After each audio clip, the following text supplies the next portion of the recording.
Hello, എല്ലാവർക്കും നമസ്കാരം. ഇന്നൊരു ഓണം സ്പെഷ്യൽ കടലപ്പരിപ്പ് പ്രഥമൻ്റെ റെസിപ്പി നോക്കാം.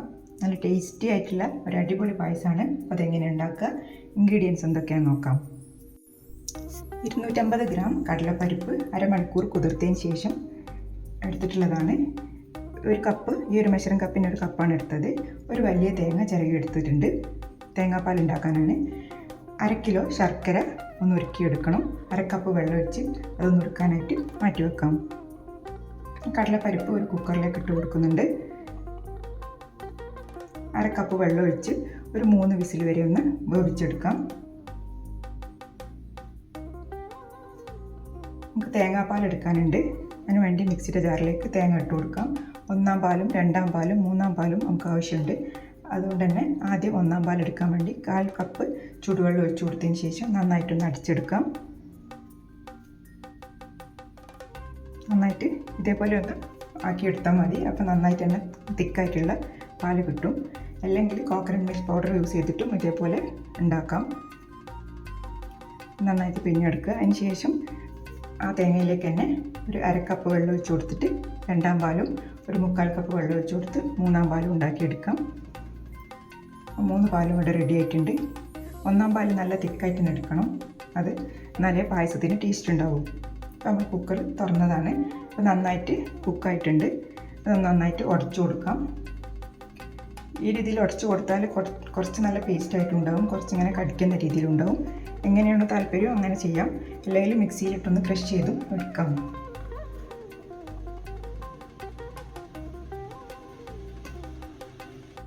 ചുവട് കട്ടിയുള്ളൊരു പാത്രം എടുക്കണം. ഞാൻ കുക്കറാണ് എടുത്തിട്ടുള്ളത്. ഇൻഡക്ഷൻ ബേസിലുള്ള കുക്കർ ആയതുകൊണ്ട് നല്ല കട്ടിയുണ്ട്. അതിലേക്ക് 1 ടീസ്പൂൺ നിറച്ച് നെയ്യ് ഒഴിച്ച് കൊടുത്തിട്ടുണ്ട്. നെയ്യിലേക്ക് കുറച്ച് അണ്ടിപ്പരിപ്പ് ഇട്ട് മൂപ്പിച്ച് കൊടുക്കാം. അത് മൂത്ത് വരുമ്പോൾ കുറച്ച് തേങ്ങാക്കൊത്ത് എടുത്ത് വെച്ചിട്ടുണ്ട്. അതും കൂടെ ഒന്ന് മൂപ്പിച്ചെടുക്കാം. കിസ്മിസ് താല്പര്യമുള്ളവർക്ക് കിസ്മിസും ഇട്ട് കൊടുക്കാം.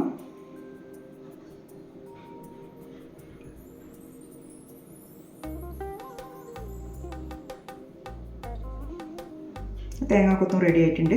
അത് മാറ്റി വെക്കാം. ബാക്കി വന്ന നെയ്യിലേക്ക് വീണ്ടും 1 ടീസ്പൂണും കൂടെ നെയ്യ് ഞാൻ ഒഴിച്ച് കൊടുക്കുന്നുണ്ട്.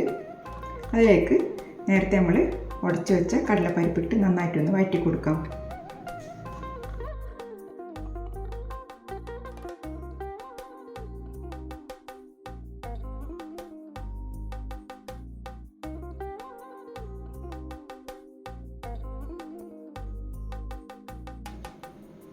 നന്നായിട്ടൊന്ന് മിക്സ് ചെയ്യാം.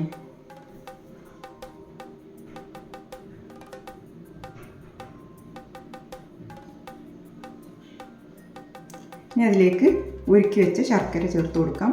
ഞാനിപ്പോൾ 1/2 കിലോ ശർക്കരയാണ് എടുത്തത്. ഇത് നല്ല മധുരത്തിലാണ് ഉള്ളത് ഈ പായസം. അപ്പം ഇത്ര മധുരം വേണ്ടെങ്കിൽ കുറച്ച് ശർക്കരേൻ്റെ അളവ് കുറച്ച് കൊടുത്താൽ മതി. 400 ഗ്രാമൊക്കെ ആകുമ്പോൾ കുറച്ചും കൂടെ കുറവ് മധുരമായിരിക്കും ഉണ്ടാവുക. മധുരമൊക്കെ ഓരോരുത്തരുടെ ഇഷ്ടത്തിനനുസരിച്ച് ചേർത്ത് കൊടുക്കാം. ശർക്കരപ്പാനി ഒഴിച്ചതിന് ശേഷം കുറച്ച് നേരം നന്നായിട്ടൊന്ന് മിക്സ് ചെയ്യണം. എന്നാൽ മാത്രമേ ആ കട്ടകളൊക്കെ ഉടഞ്ഞിട്ട് നല്ല രീതിയിൽ യോജിച്ച് കിട്ടുള്ളൂ. കുറച്ച് നേരം നന്നായിട്ട് ഇളക്കി കൊടുക്കാം. ഒരു മീഡിയം ഫ്ലെയിമിൽ ഇട്ടാൽ മതി.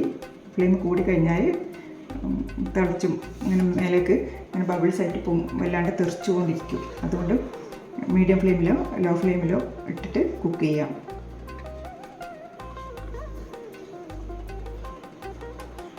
കുറച്ച് നേരം ഇങ്ങനെ ഇളക്കിക്കൊണ്ടിരുന്നാൽ നന്നായിട്ട് തന്നെ യോജിച്ച് കിട്ടും. ഇപ്പോൾ ഏകദേശമൊക്കെ യോജിച്ച് വന്നിട്ടുണ്ട്. കുറച്ച് നേരം ഒന്ന് നന്നായിട്ട് തിളച്ച് നന്നായിട്ട് കളറൊക്കെ ഒന്ന് മാറി വരുന്ന വരെ നമുക്ക് വെയിറ്റ് ചെയ്യണം. ഇടയ്ക്കിടയ്ക്കൊന്ന് ഇളക്കി കൊടുത്താൽ മതി. കുറച്ച് നന്നായിട്ട് തന്നെ കുറുക്കി നന്നായിട്ട് വരണ്ട് വരണം. അതിലേക്ക് കുറച്ച് ചുക്ക് പൊടി കൂടി ചേർത്ത് കൊടുത്തിട്ടുണ്ട്. 1/2 ടീസ്പൂൺ ചുക്ക് പൊടി ചേർത്തിട്ടുണ്ട്. ചുക്ക് പൊടിൻ്റെ ടേസ്റ്റ് ഇഷ്ടമാണെങ്കിൽ ചേർത്ത് കൊടുക്കാം. പിന്നെ അതിലേക്ക് 1 ടീസ്പൂൺ ഏലക്കാപ്പൊടി കൂടെ ചേർക്കുന്നുണ്ട്. നന്നായിട്ടൊന്നും കൂടെ മിക്സ് ചെയ്യാം. കുറച്ച് നേരം കൂടെ ഒന്ന് ഇളക്കി കൊടുത്തതിന് ശേഷം ഈ ഒരു പരുവാവണ വരെ നമുക്ക് കുറുക്കിയെടുക്കണം. അതിന് ശേഷം മാത്രമേ തേങ്ങാപ്പാൽ ഒഴിച്ച് കൊടുക്കാവൂ. 1 ടീസ്പൂൺ നെയ്യ് കൂടെ ഞാൻ ചേർത്ത് കൊടുത്തിട്ടുണ്ട്.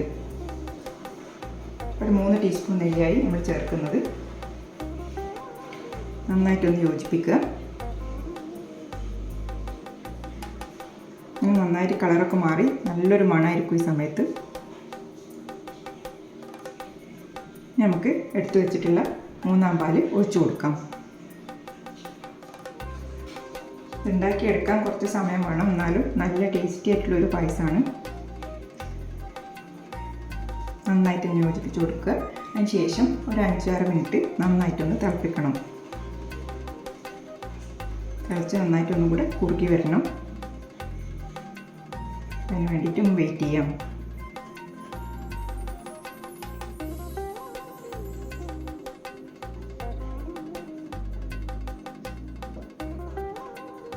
നന്നായിട്ട് കുറുക്കി ബബിൾസായിട്ട് ഇങ്ങനെ പൊങ്ങി വരാൻ തുടങ്ങിയിട്ടുണ്ട്. അപ്പോൾ നമുക്ക് 2-ാം പാൽ ഒഴിച്ചു കൊടുക്കാം. ഇതും അതേപോലെ തന്നെ നേരത്തെ നമ്മൾ ചെയ്ത പോലെ തന്നെ നന്നായിട്ട് മിക്സ് ചെയ്തതിന് ശേഷം വീണ്ടും കുറച്ച് നേരം തിളപ്പിക്കുക. നന്നായിട്ട് കുറുകി വരുമ്പോൾ മാത്രം 1-ാം പാൽ ചേർത്ത് കൊടുക്കാം. ഇടയ്ക്കിടയ്ക്കൊക്കെ ഇളക്കിയാൽ മതി, എപ്പോഴും ഇങ്ങനെ ഇളക്കി കൊടുത്തുകൊണ്ടിരിക്കണമെന്നൊന്നുമില്ല. പക്ഷെ അതിൻ്റെ അടുത്തുനിന്ന് പോവാതെ ശ്രദ്ധിച്ചുകൊണ്ടിരിക്കണമെന്ന് മാത്രം. നന്നായിട്ട് കുറുകി തുടങ്ങിയിട്ടുണ്ട്. അതിലേക്ക് ഒരു പിഞ്ച് സോൾട്ടും കൂടി ഞാൻ ചേർത്ത് കൊടുത്തിട്ടുണ്ട്.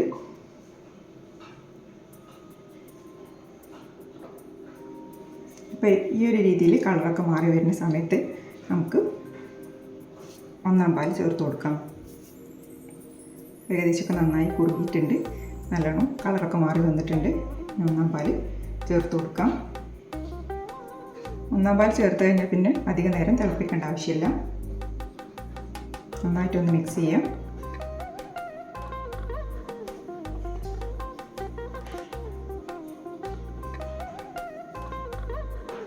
കുറച്ച് ഏലക്കാപ്പൊടി കൂടി ഒരു 1/4 ടീസ്പൂണും കൂടി ഞാൻ ചേർത്ത് കൊടുത്തിട്ടുണ്ട്.